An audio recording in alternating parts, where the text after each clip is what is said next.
तो सबसे पहले ना मोल में हमने क्या स्टार्ट किया था, we have started with the unit part, बराबर। सबसे पहले ना यूनिट पार्ट से स्टार्ट किया था। यूनिट में अगर बात करेंगे ना,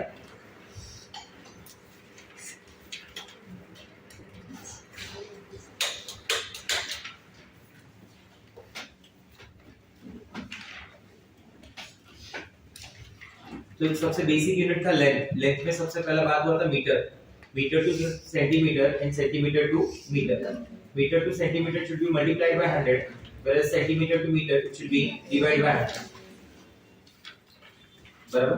मीटर से सेंटीमीटर जब जाते हैं ना तो मल्टीप्लाई बाय 100 करते हैं, और सेंटीमीटर से जब मीटर आते हैं तो डिवाइड बाय 100 करते हैं, बराबर। Apart from this other units are nanometre, angstrom and picometre. याद आ रहा है?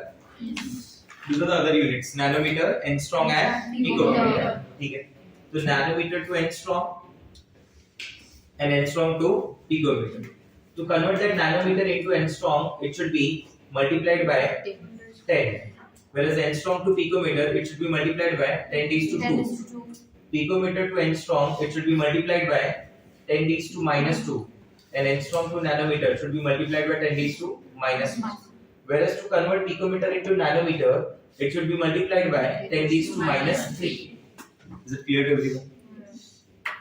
Check this. So whenever I write 1 nanometer, or suppose if I write 2 nanometer, so 2 nanometer is equal to 20 angstrom, is equal to 2 into 10 raised to 3 picometer. Do you agree with this? Yes. बराबर। Apart from this, और भी बहुत सारे हमने units, fractional units का बात किया था। डेसीमीटर, मिलीमीटर, माइक्रोमीटर, याद आ रहा है कुछ? ठीक है, let's see. In case of mass, kilogram has to be converted into gram, gram to milligram, kilogram to gram multiply by 10 raised to 3, gram to milligram multiply by 10 raised to 3, reverse multiply by 10 raised to minus 3, reverse multiply by 10 raised to minus 3। तो kilogram से ग्राम, ग्राम से milligram. Apart from this, for the conversion between EMU and gram, 1 EMU is equal to 1 upon NA gram. So we can write it like this: NA EMU. NA अगर यहाँ पे multiply करूँ तो answer आएगा NA EMU equal to 1 gram. So 2 gram is equal to 2 NA EMU. 3 gram is 3 NA EMU. 4 gram is 4 NA EMU. So to convert that EMU into gram and gram to EMU, ग्राम से AMU में convert करने के लिए it should be multiplied by NA, और AMU को gram में convert करने के लिए should be divide by NA, ठीक है। This is for mass. Volume में we have metre cube, decimetre cube and centimetre cube. That decimetre cube is litre and that centimetre cube is millilitre.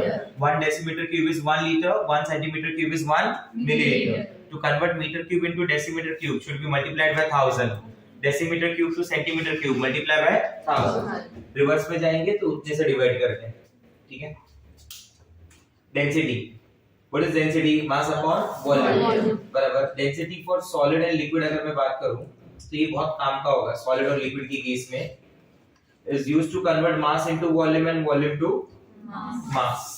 जैसे मैं मास से volume अगर बात कर रहा हूं तो mass upon density, that is mass divide bye density give you volume, volume multiply by density will give you mass। तो बेसिकली जो डेंसिटी का मैं एक्चुअल यूज करने वाला हूं, मैं यूज करूंगा to convert mass into volume और to convert volume into mass. Volume को मास में कन्वर्ट करने के लिए, या फिर आप ऐसा बोलो कि मास को वॉल्यूम में कन्वर्ट करने के लिए, इन दो केसेस के लिए we are going to use density for solid and liquid, ठीक है। Whereas if you talk about the atomic masses, the unit used for atomic mass is AMU, whereas value of 1 AMU is equal to mass of proton is equal to mass of neutron. That value is equal to 1.67 into 10 raised to minus 27 kg. That value is equal to 1.67 into 10 raised to minus 24 gram. That value is equal to 1 upon NA gram. That value is equal to 1 by 12 of C12 atom. That value is equal to 1 by 12 of C12 atom. ये 1 by 12 होगा C12 atom का, यानी carbon 12 atom का, ठीक है। Atomic masses का अगर बात करेंगे ना तो hydrogen its atomic mass is 1 AMU, helium 4 AMU, carbon 12 AMU, nitrogen 14 AMU, oxygen 16 AMU, for sodium 23 AMU, magnesium 24 AMU, aluminium 27 AMU, phosphorus 31 AMU, sulfur 32 AMU, chlorine 35.5 AMU, potassium 39, calcium 40, where copper is 63.5, Fe is around 56, silver is around 108. ये सब आपको याद होना चाहिए, ठीक है। अगर मैं कहीं पे ऐसा पूछता हूँ कि मास ऑफ 1 हीलियम एटम, तो आंसर आता है 4, mass of 2 helium atom 8 AMU, अगर कहीं पे सैंपल मास दिया है 40 AMU, कितना 40 AMU, और आपको पूछ रहा है find out the number of atom, तो उस हिसाब से हो जाएगा 40 sample mass 40 divide by atomic mass 4, number of atom 10। तो एक बेसिक फार्मूला एकदम, सबसे पहला formula, number of atom is equal to sample mass. I repeat, number of atom is equal to sample mass in AMU upon atomic mass in AMU. वापस बोल रहा हूँ एक बार, number of atom is equal to sample mass in AMU upon atomic mass in AMU. बराबर. Say for example, 40 AMU helium sample is given. बराबर. 40 AMU helium sample is given. अगर मैं 40 AMU helium sample देता हूँ तो उस case में number of atom क्या हो जाएंगे मेरे पास, उस केस में नंबर ऑफ एटम हो जाएंगे 40 AMU divided by 4 AMU, so answer is 10. Then we have discussed regarding the molecular mass. Once we done with the atomic mass, the second part was molecular mass. Molecular mass में अगर मैं बात करूंगा तो it is mass of one molecule, it is sum of atomic masses, it is sum of atomic masses of all atoms present in one molecule. एक molecule के अंदर जितने भी एटम प्रेजेंट है, बराबर, उन सब के एटम का जो सम होता है उसे क्या बुलाते हैं, मॉलिक्यूलर मास। से फॉर एग्जांपल अगर मैं बात करता हूं NaOH के लिए, तो सोडियम का atomic mass 23, oxygen atomic mass 16, hydrogen atomic mass is 1, तो ये टोटल अगर ऐड कर दिया जाए तो ये टोटल आता है 40 AMU, बराबर। अगर आपको सैंपल दिया जाए 80 AMU का, सैंपल दिया जाए 80 AMU, तो मैं ऐसे लिखूंगा, number of molecule is equal to sample mass, सुनना मेरी बात को ध्यान से, number of molecule is equal to sample mass upon molecular mass, sample mass upon provided sample mass and molecular mass should be in AMU।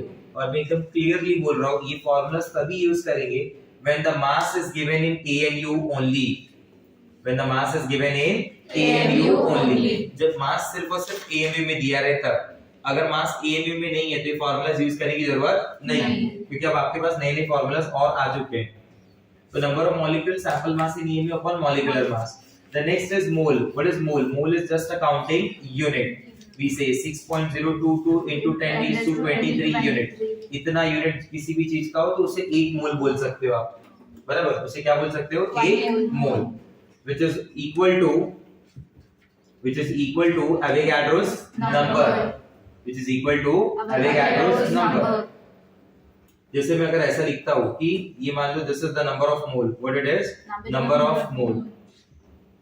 If you have got number of entities, अगर आपको क्या मिला बोलो, number of, yes, number of entities, so with the help of number of entities you can calculate the number of moles। अगर मेरे पास number of entities है तो मैं number of moles निकाल सकता हूँ। That number of entities should be divided by n, और मेरे पास number of mole है तो मैं number of entities निकाल सकता हूँ by multiplying n, बराबर। With the help of mass, that is sample mass, we can calculate the number of mole, that mass should be divided by molar mass, and number of mole to mass, it should be multiplied by molar mass। number of mole की help से I can calculate the volume of gas at STP, which occupy volume of 22.4 litre. Volume of gas अगर मेरे पास है तो मैं number of moles निकाल सकता हूँ डिवाइडेड बाय 22.4, और नंबर ऑफ मोल्स से मैं वॉल्यूम ऑफ गैस निकाल सकता हूँ बाय मल्टीप्लाइंग 22.4। तो यहाँ पे दो टाइप के क्वेश्चन आएंगे। Type number 1, question will be asked, number of entities is given, find the number of moles, बराबर, आपको एंटिटीज दिया है, मोल बता दो। दूसरा टाइप का क्वेश्चन क्या होगा कि मास दिया हुआ है, क्या बता दो, मतलब ये एक सिंगल टाइप जिसमें आइदर एंटिटीज, मास और volume of gas is given to you, जैसे गैस बोल दिया 44.8 litre gas, find out the number of mole, क्या आंसर आएगा? Volume of gas should be divided by 22.4. so when you divide it by 22.4 now you will get the number of moles. What you will get? Number of moles. yes ऐसे solve करना है, ठीक है। अब दूसरा हम लोग क्या करते हैं इसमें मालूम है, हम लोग इस क्वेश्चन को थोड़ा और आगे बढ़ाते हैं। Number of entities is given, find out the mass. Number of entities is given and find out the mass. Number of entities is given, find out the volume. Volume is given, find out the mass. Mass is given, find out the Volume. तो इसको बोलते हैं inter conversion problems. क्या बोलते हैं? Interconversion problems. बराबर। तो ये अपने लिए इंटर कन्वर्जन प्रॉब्लम बोला जाएगा, आया समझ में? तो इसमें एक नॉर्मल क्वेश्चन और एक इंटर कन्वर्जन। नॉर्मल वाले में number of entities is given, find out mole. Mole is given, find out entities. Mass is given 88 gram carbon dioxide, क्या दिया बोलो? 88 ग्राम carbon dioxide. Find out the number of mole, 88 upon 44 2 आ गया। 12.044 into 10 raised to 24 ozone molecules are given, divided by 6.022 into 10 raised to 23, ये 2 into 10 कितने moles? 20 moles. So you can easily calculate। आप समझे मेरी बात? Yes. तो इस क्वेश्चंस को बोलते हैं इंटर कन्वर्जन न्यूमेरिकल्स। कौन सा न्यूमेरिकल्स? Interconversion numerical. बराबर, ऑफ मोल्स। नेक्स्ट, इधर से हमने एक इक्वेशन बनाया है, इसे हम लोग बोलते हैं यूनिवर्सल रिलेशन। क्या नाम देते हैं इसको? Universal relation for gas. Universal relation for gas. Gases के लिए ये यूनिवर्सल रिलेशन यूज होगा। गैसेस के केस में हम क्या बोलते हैं मालूम है? कि 1 मोल ऑफ एनी गैस, सुनना मेरी बात को ध्यान से, 1 mole of any gas at STP, whatever volume is occupied, that volume is called gram molar volume, बराबर। and that 1 mole of gas at STP, जिसे ग्राम मोलर वॉल्यूम बोला जाता है, वो वॉल्यूम होता है 22.4 लीटर और you say 22,400 ml, बराबर। and the mass of this gas, ये जो 1 मोल गैस का मास होगा, that mass will be called as molar mass of the gas, क्योंकि किसी भी कंपाउंड का 1 मोल का मास क्या बोला जाता है? Molar mass. तो इस एग्जांपल के थ्रू तो मुझे ऐसा लगता है कि अगर मैं बोलता हूं कि there is 1 mole carbon dioxide gas is present at STP, it will occupy volume of 22.4 liter, that is 22,400 ml, बराबर। और कार्बन डाइऑक्साइड गैस का मोलार मास होता है 44 ग्राम। So it gives you the relation between mass and volume. It gives you the relation between Mass and volume. only in this case without density आप मास और volume का relation ला रहे हैं, otherwise without density mass और volume का relation possible नहीं। इसलिए मैंने वो वर्ड मेंशन किया, सॉलिड एंड लिक्विड। गैसेस में गैस इज एट एसटीपी, तो आप निकाल सकते हैं। इसमें 3 टाइप के न्यूमेरिकल पूछेगी। कितने टाइप के? हां, तो यहाँ पे देखो टाइप्स क्या क्या पूछ सकते हैं। सबसे पहला type number 1, find the molar mass of gas. The type number 1 is what? Find the molar mass of gas. आपको क्वेश्चन में ऐसा देगा 11.2 litre of gas occupies 11.2 litre of gas occupies, या ऐसे लिख देता हूं, 11.2 litre of gas possess mass of 15 gram. find out the molar mass of gas, find out the molar mass of gas। अगर 11.2 और this all at STP, हां guys, this all at STP, तो 11.2 litre of gas if it occupies 15 ग्राम, तो उस हिसाब से अगर 11.2 litre 15 ग्राम occupy करता है तो 22.4 लीटर शुड ऑक्यूपाई 30 ग्राम, और 22.4 लीटर जितना भी मास, जितना भी वॉल्यूम ऑक्यूपाई करेगा उस पे जो भी मास होता है उसे बोलते हैं मोलार मास। वो क्या answer? Molar mass of the gas is 30। इसी क्वेश्चन को थोड़ा और आगे बढ़ाता है वो और पूछता है आइडेंटिफाई द गैस। इसी क्वेश्चन को थोड़ा आगे बढ़ा के क्या बोलता है? Identify the gas. I will give you options, methane, ethane, ethylene, ethyne. B is the correct answer। 12 into 2 24 plus 6 30। आया समझ में? समझा नहीं समझा? कुछ तो बोलो, यस नो। बराबर। सम टाइम वो क्वेश्चन को ऐसे पूछेगा कि find the value of x। अब इसका मतलब क्या हुआ मालूम है? Find the value of x का मतलब कि वो एक फॉर्मूला देगा और उसमें एक x रहेगा, वो x पहचानना होगा। जैसे मान लो उसने फॉर्मूला दे दिया CH3X, क्या फॉर्मूला दे दिया बोलो? ये तो फॉर्मूला है CH3X, ये इतना ही लिखा रहेगा 11.2 litre of gas possesses mass of 15 gram, find out the value of X। तो मैं बोलूंगा कि first you have to find out the molar mass, बराबर। आपने अगर मोलार मास एक बार निकाल लिया तो उस गैस का मोलार मास क्या आ गया 30, मतलब इसका जितना भी मास होगा वो 30 आना चाहिए। तो मैं बोलूंगा CH3 क्या है X है, तो इक्वल टू क्या हो गया 30, mass of carbon is 12, hydrogen is 1, 3 into 1 3, 12 plus 3 15 into X is equal to 2 CH3 into 2, तो क्या आ जाएगा C2, नहीं समझा ऐसा। अब समझे मैं क्या बोलना चाहता हूँ, बराबर। तो ऐसे वो क्वेश्चन पे आगे बढ़ा देगा। क्लियर हुआ मेरा बात? ठीक है, तो इस केस में मैं बोलूंगा कि this is the value of X। Clear है? Let's see next. Here we consider NTP and STP conditions are same for the numerical purpose. For the numerical purpose, NTP STP में दोनों सेम मान के चलता हूँ। Whenever 1 gram atom, 1 gram ion और 1 gram molecule is written, अगर ऐसा कहीं पे कुछ लिखा हुआ है, बराबर, तो आप इसको ऐसे मान के चलिए कि 1 ग्राम एटम बोलने का मतलब हो गया 1 मोल एटम, बराबर, 1 मोल आयन और 1 मोल मॉलिक्यूल। आप समझ रहे मेरी बात को? तो there is a difference between 8 gram atom oxygen and 8 gram of oxygen atom। इन दोनों में काफी कोई डिफरेंस है। ये सिर्फ और सिर्फ मास बता रहा है, ये दोनों इक्वल नहीं है। ऐसा नहीं कि इधर 8 ग्राम ऑक्सीजन एटम और इधर भी 8 ग्राम ऑक्सीजन एटम है।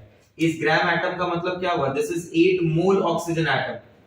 This is what 8 mole oxygen atom. If there is 8 mole oxygen atom, मतलब 1 mole oxygen atom का मास होता है 16 gram. The mass of 1 mole oxygen atom is 16 gram. And if there is 8 mole oxygen atom, तो mass will be 8 into 16 gram. जब 8 into 16 gram होगा तो answer आ जाएगा। तो उसका मास अलग है, इसका मास अलग है, ये डिफरेंस है, ये याद रखेंगे, ठीक है? Next, there is concept of empirical percentage composition, याद है? The next is percentage composition। किसी भी कंपाउंड के अंदर किस एलिमेंट का कितना परसेंट है वो सब निकालने के लिए परसेंटेज कॉम्पोजिशन यूज करते हैं, which is by mass। जो क्या होता है which is by mass।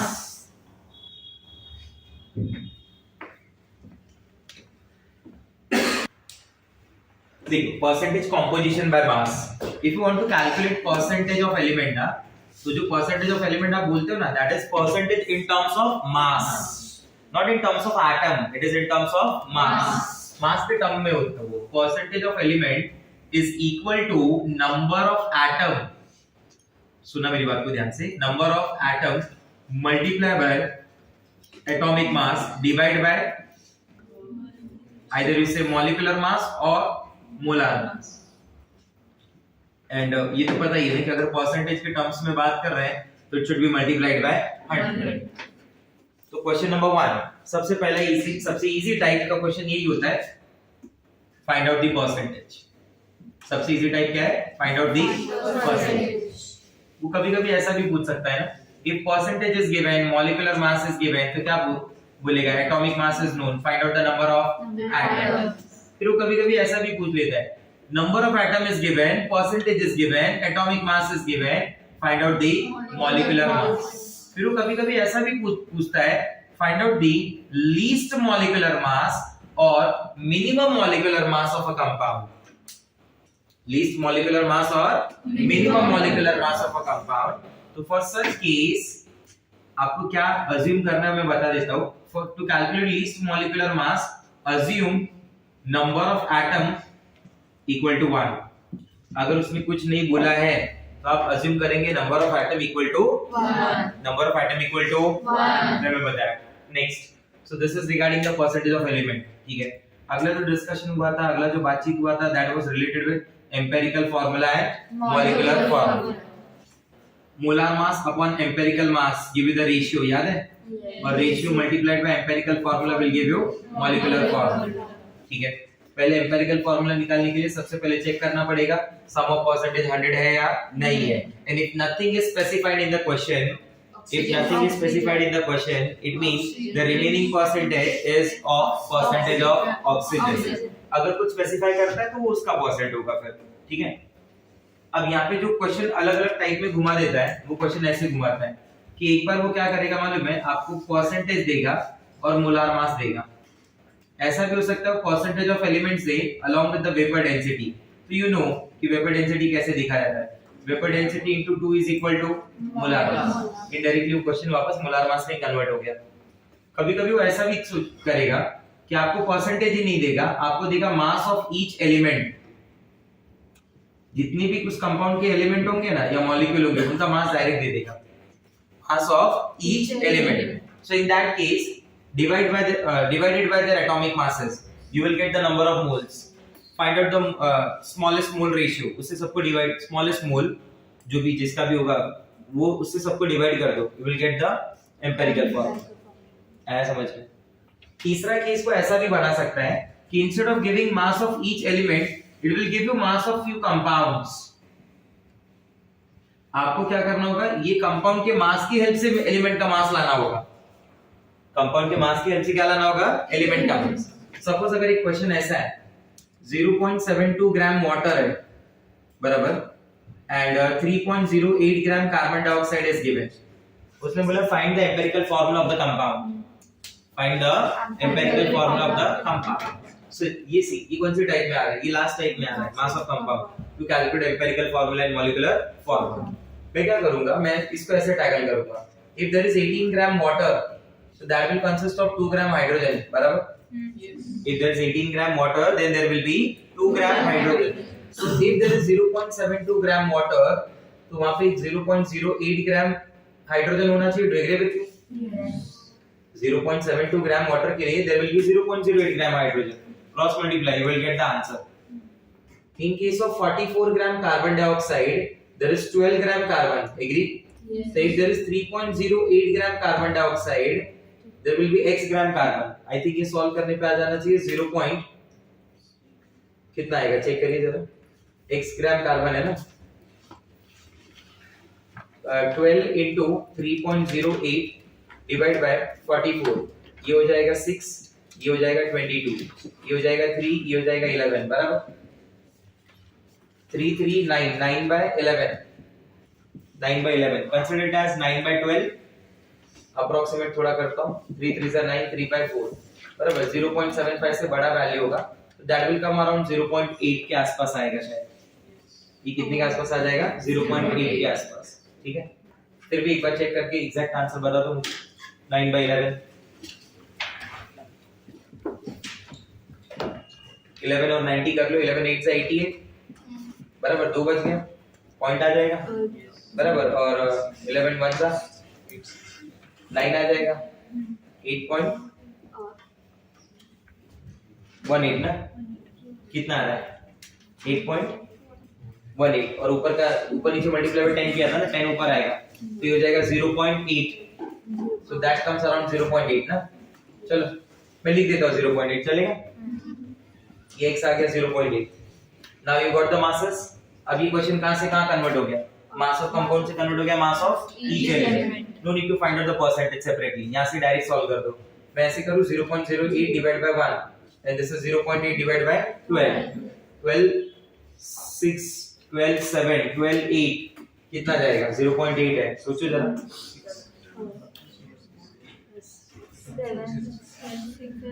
7 के आसपास जाएगा ना शायद से, 0.07 आंसर आना चाहिए, बराबर। और ये डिवाइड करके क्या आना चाहिए, 0.08।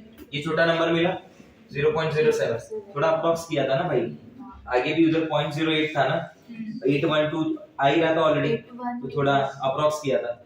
और 3 into 3 किया था, नॉट 3 into 3.08, वो भी तो किया था ना, तो मतलब answer will be very close to 0.07। जो भी आंसर है ना वो इसके वैल्यू से कम ही है, ये क्लियर है एकदम। तो मैं इसी से दोनों को डिवाइड कर दूंगा, agree? This is 1, this is 8 by 7, so it should be 7 8।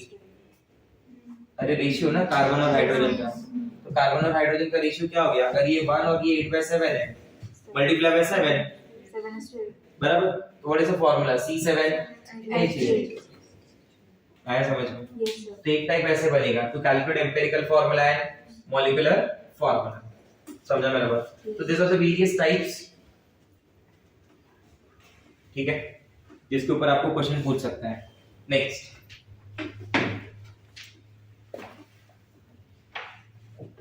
so this is regarding the empirical formula and molecular formula. Next is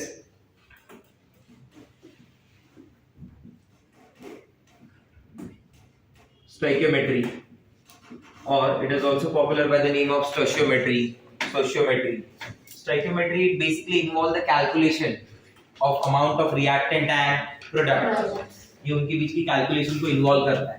stoichiometry को सॉल्व करने के लिए सबसे बड़ा बात जो वो है वो ये है दैट रिएक्शन, जो भी गिवन रिएक्शन है, that reaction must be balanced, that reaction must be balanced. जैसे हाइड्रोकार्बन यहाँ पे कई बार पूछा जाता है, किसके बारे में? Hydrocarbon. Hydrocarbon is basically carbon and hydrogen ना, where x is the number of carbon and y is the number of hydrogen. CXHY plus x plus y by 4 O2 give you x times CO2 plus y by 2 H2 बराबर। तो अगर इनका ratio compare करेंगे तो इसका ratio है 1 x plus y by 4 x y by 2, ऐसे type में रेशियो आएगा बराबर। तो सबसे पहला चीज ये, reaction must be balanced, without balancing you can't proceed, remember that, ठीक है? विदाउट बैलेंसिंग आपको प्रोसीड नहीं करना है। तो टाइप 1 न्यूमेरिकल जो होता है that is single reactant based. इसमें ये इक्वेशन ही या तो एक रिएक्टेंट की होगी, या तो अगर दो रिएक्टेंट दिख भी रहे हैं तो उसमें एक को एक्सेस में आना जाएगा, दो से ज्यादा भी दिख रहे हैं तो एक को छोड़ के बाकी सब क्या है? एक्सेस। तो जब उसमें एक्सेस बोल दिया तो उनका रिएक्शन में कोई रोल नहीं है, ऐसा सोच लो। मतलब उनके रोल से कुछ फैक्टर डिसाइड नहीं हो रहा है, प्रोडक्ट डिसाइड नहीं हो रहा है। इस सिंगल रिएक्टेंट में 3 टाइप होती है। इस सिंगल रिएक्टेंट में कितने टाइप होती है? 3 बराबर। एक को बोलते हैं मास रिलेशनशिप, एक को बोलते हैं मास वॉल्यूम रिलेशनशिप, एक को बोलते हैं वॉल्यूम रिलेशनशिप। मास और मास रिलेशनशिप का मतलब ये हुआ कि एक का मास दिया है और दूसरे का मास पूछा है। मास और वॉल्यूम का मतलब ये हुआ कि एक का मास दिया है और दूसरे का वॉल्यूम पूछा है, या वॉल्यूम दिया और मास पूछा है। तीसरे का मतलब ये हुआ कि वॉल्यूम में एक का वॉल्यूम दिया और दूसरे का वॉल्यूम पूछा है बराबर। This coefficient ratios can be considered, ये जो कोएफिशिएंट आते हैं यहाँ पे जो हमारे पास कोएफिशिएंट है, they can be considered as a mole, they can be considered as a mole, they can be considered as a molecule, they can be considered as a volume, but you can't consider them as a mass. आप ऐसा नहीं बोल सकते 1 gram of this combined with x plus y by 4 gram of this to give x gram and y by 2 gram, ये गलत है। आप इसको मोल के टर्म्स में बोलो, आप इसको मॉलिक्यूल के टर्म्स में बोलो, आप इसे वॉल्यूम के टर्म्स में बोलो, that's all fine, but मास के टर्म में नहीं बोल सकता है।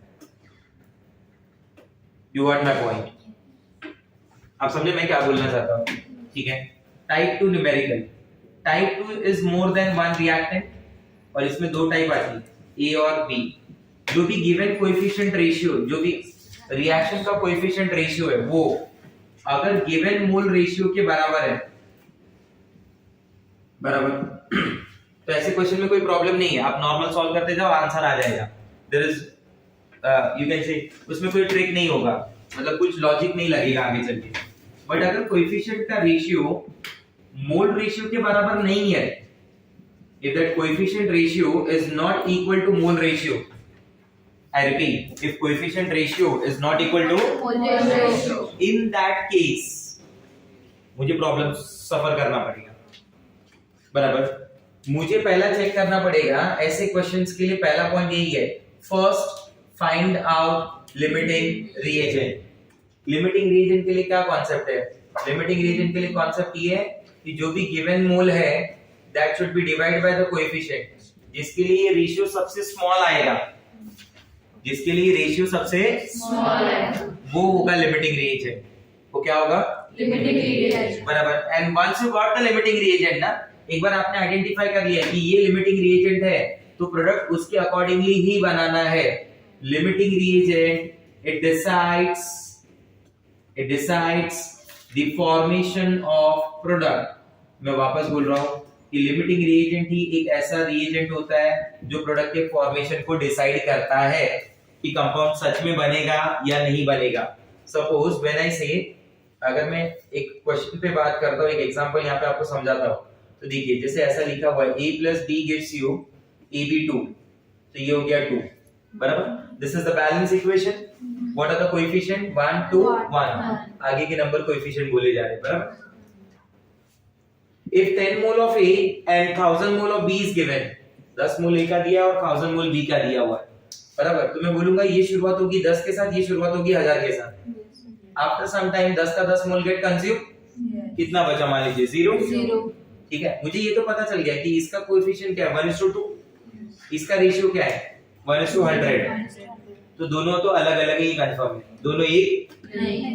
तो अगर ये 0 हो गया, इस तो ये दोनों के रिएक्ट होने का रेशियो क्या है 1:2 ना, मतलब 1 mole of A need how many mole of B, 2 moles of बोलो how many mole of B 2 mole. 2 moles. तो अगर मैं बोलता इधर इसके 10 मोल है, कितने मोल 10 moles. तो सामने कितना लग गया 20, तो 1000 में से 20 खत्म होगा, बाकी तो अभी भी है। तो कौन खत्म हो गया, फिनिश कौन हुआ A, तो A मेरा क्या हो गया Limiting reagent. बराबर। या तो मैं ऐसे समझू, या तो मैं क्या करूंगा, मैं तुरंत डिसाइड कर लूंगा कि गिवन मोल अपॉन कोएफिशिएंट कर दो। गिवन मोल कितना था 10, कोएफिशिएंट क्या है 1, 10/1। गिवन मोल कितना है 1000, व्हाट इज द कोएफिशिएंट 2, ये आंसर आएगा 500, ये आंसर आएगा 10। जिसका वैल्यू स्मॉल आया वो कौन है, Limiting reagent. जिसका वैल्यू स्मॉल आया वो कौन है, Limiting reagent. यस, खत्म हो गया क्वेश्चन फिर। आप समझे मेरी बात को। In this way we decide the limiting reagent, and once you got the limiting reagent ना, प्रोडक्ट उसी की हेल्प से बनाना है। आया समझ में, ठीक है। Type 3 numerical, type 3 numerical is percentage yield, याद है आपको। परसेंटेज यील्ड में एक ऑब्जर्व आपको दिया होगा, थ्योरेटिकल आप निकालोगे, multiply by 100 you will get the percentage yield. Type 4 numerical is percentage purity. The type 4 numerical is percentage purity. Actual mass of sample upon total mass of sample, and as it is in percentage, it should be multiplied by 100. actual mass of sample upon total mass of sample. So these are the 4 types of question based on the stoichiometry. इसी में वो question इधर उधर घुमा के पूछेगा आपको, ठीक है। Next, and after this I think we have discussed regarding the solution part, ठीक है। तो सॉल्यूशन में कंसंट्रेशन टर्म से हम लोग स्टार्ट करते हैं। कंसंट्रेशन टर्म को हम लोग ने 3 पार्ट में डिवाइड किया हुआ है बराबर। पहले पार्ट में हम लोग बोलते हैं न्यूमरेटर डिनोमिनेटर दोनों मास का है बराबर। This is W/V and this is V/V।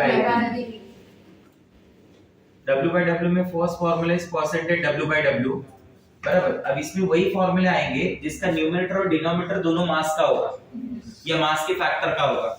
Mole is considered as a mass factor, उसे वॉल्यूम फैक्टर नहीं माना जाता है। रीजन ये है कि वॉल्यूम तभी बता सकता है डायरेक्टली जब गैस हो और वो भी एसटीपी पे हो। गैस हो और वो भी एसटीपी पे हो। किसी और पे अगर गैस होगी तो मोल से डायरेक्टली वॉल्यूम बताना पॉसिबल नहीं। यस। तो परसेंटेज वेट बाय वेट का फार्मूला क्या होगा, it is W2 upon W solution multiply by 100 बराबर।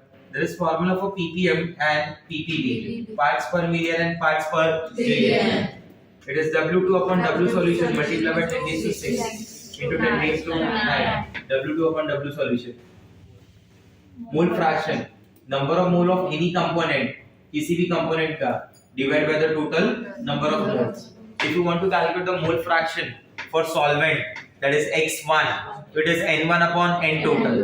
If you want to calculate the mole fraction for solute, so it is N2 upon N total. So in that case X2 is equal to N2 upon N total. अगर मैं बात करता हूँ in terms of molality, तो molality होता है number of moles of solute upon weight of the solid. In most of the cases वो आपको number of moles डायरेक्ट नहीं देगा, वो मास दे देगा। mass divided by dash will give you the number of moles. Molar mass. तो N2 को आप ऐसे भी लिख सकते हो कि N2 क्या हो गया, mass of the solute upon molar mass of the solute into W1 in kg. आप समझ रहे मेरी बात? W by V में अगर मैं बात करूं तो it is percentage W by V which is W2 upon volume of solution in ml as it is in percentage. In case of percentage, smaller units are used, whereas in fraction, larger units are used, like kilogram, liter. Whereas in percentage, smaller units are used, like gram, ml. अगर आपको याद हो तो, ठीक है? If you talk about the molarity, that molarity is the number of moles of solute upon volume of solution in liter. Normality is equal to molarity into n factor. Is equal to n factor.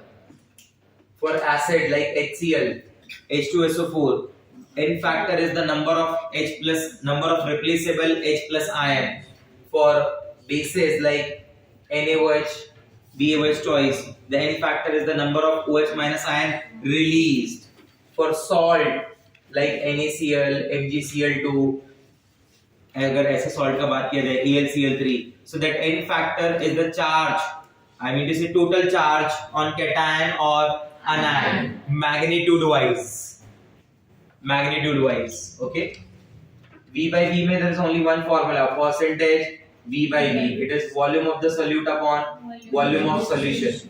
Multiply by 100. Multiply by 100. I repeat, multiply by 100. तो ये जो दो term है ना W by V and V by V, W by V and V by V, these two terms are the temperature dependent concentrations. These two are the temperature dependent concentrations. Whereas the term W by W is a temperature independent concentration. Because the temperature it can affect the volume of solution. और W by W के जो फॉर्मूले में उनमें तो volume है ही नहीं, उनमें तो क्या है, मास, तो इसलिए उनकी वैल्यूज को अफेक्ट नहीं कर सकता. इसके बाद हम लोगों ने डिस्कस किया था types of numerical based on the solution. तो सॉल्यूशन पे ना there are two types of numerical, एक सिंगल सॉल्यूशन पे बेस्ड है, एक टू और मोर सॉल्यूशन जिसमें सॉल्यूशन के अंदर चेंजेस आ रहे हैं. इधर सॉल्यूशन के अंदर कोई चेंज नहीं आ रहा. तो सिंगल में there are two types, single में there are two types. This is type 1 and this is type 2. Type 1 जो न्यूमेरिकल होगा ना, that is data based numerical.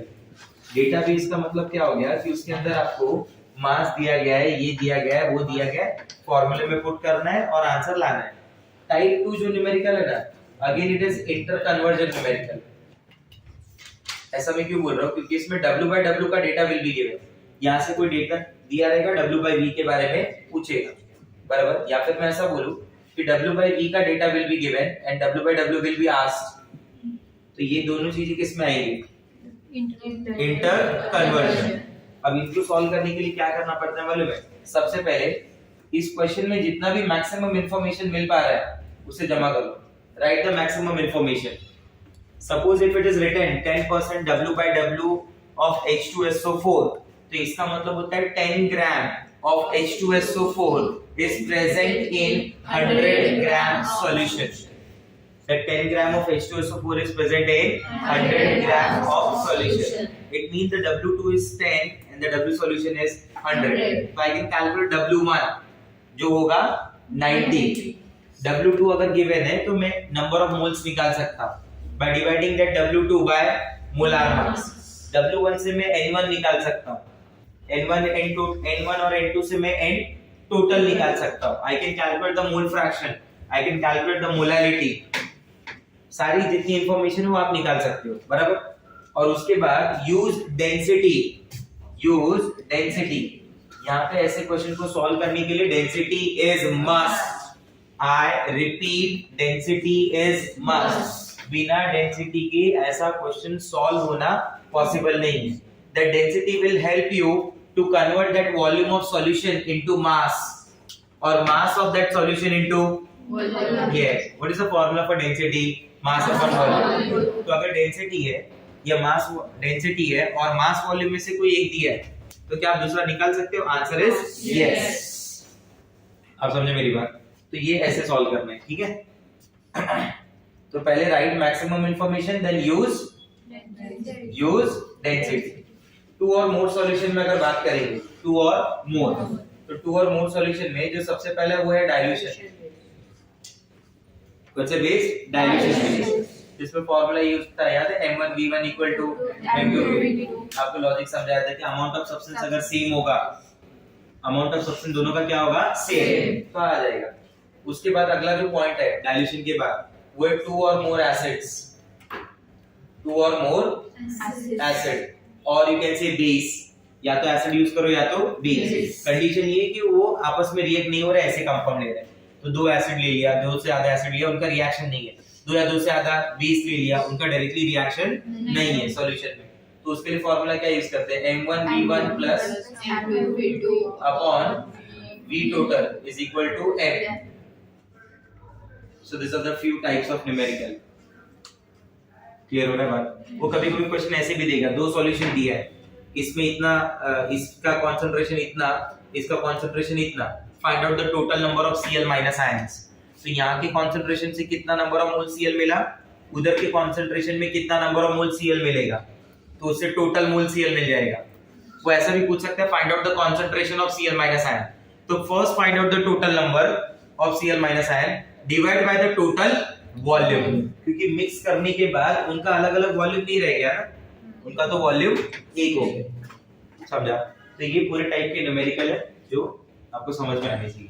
ठीक है, तो इसका प्रैक्टिस आज करेंगे आप। ठीक है, पहले लेवल 1 सॉल्व करेंगे पूरा, वापस से रिवाइज करेंगे एक बार, और उसके बाद में लेवल 2 में जो क्वेश्चन मैंने करा है वो ट्राई करेंगे, देन यू स्टार्ट। ठीक है, ओके।